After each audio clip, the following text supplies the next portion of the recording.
سلامونه ګرانو کتونکو، هر کس لګیا دی، هر لیډر لګیا دی، هر میډیا پرسن لګیا دی، عام خلک په سوشل میډیا باندې لګیا دي. د پیښور د واقعې په بنیاد باندې د هغې په پس منظر او پیش منظر باندې خبرې کوي.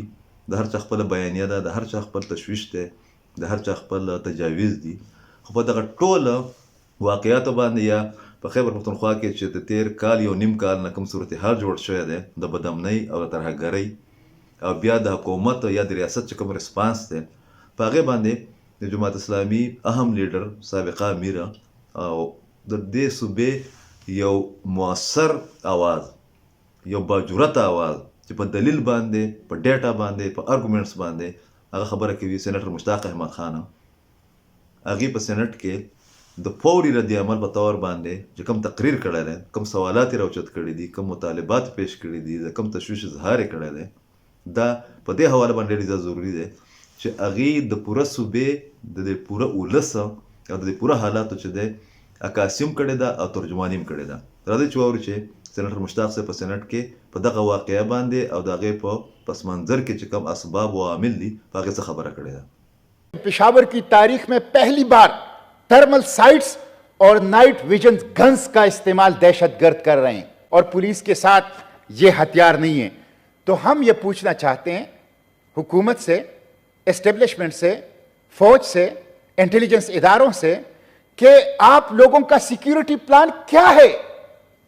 یہ کہاں پہ خرابیاں ہیں، کہاں پہ کمزوریاں ہیں؟ کہ ابھی چند دن پہلے ایک ڈی ایس پی شہید ہوا، بنو سی ٹی ڈی کا واقعہ ہوا، آج یہ واقعہ ہوا، تو آپ لوگوں کا سیکیورٹی پلان کہیں ایگزسٹ کرتا ہے؟ اگر کرتا ہے تو ہمیں بتایا جائے کہ کہاں ہے.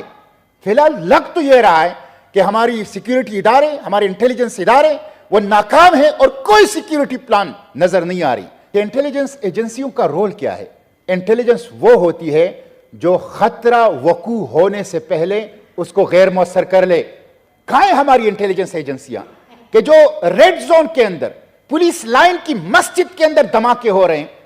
اسلام آباد سمیت ملک میں جو دہشت گردی کے واقعات ہو رہے ہیں، ہمیں کہا جاتا ہے سلیپر سیلز ہیں. تو ان سلیپر سیلز کو انرتھ کرنا اور ان کو ختم کرنا، اس کے لیے حکومت کیا کر رہی ہے؟ اور ہمیں جو کہا گیا تھا کہ افغان سرزمین پاکستان کے خلاف استعمال نہیں ہوگی، کیا حکومت ہمیں یہ یقین دہانی کرا سکتی ہے باقی افغان سرزمین پاکستان کے خلاف استعمال نہیں ہو رہی؟ آپ نے بارڈر کے اوپر فینسنگ کر لی، خاردار تار لگا دی، آپ نے بارڈر کے اوپر فوج بٹھایا ہے، ایف سی بٹھائی ہے، آپ کی انٹیلیجنس ایجنسیاں ہے، آپ کی پولیس ہے، آپ کی سول ایڈمنسٹریشن ہے.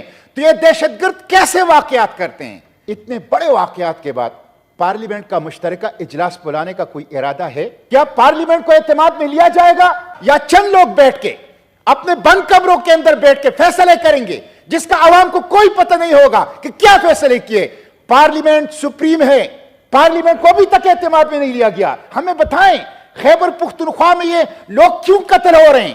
ہماری مائیں بہنیں کیوں رو رہی ہیں؟ ہمارے بچے کیوں یتیم ہو رہے ہیں؟ ہمارے نوجوان کیوں قتل ہو رہے ہیں؟ ہمارا خون کیوں بہہ رہا ہے؟ ہمیں امن کیوں نہیں مل رہا؟ ہمیں ان سوالوں کا جواب چاہیے.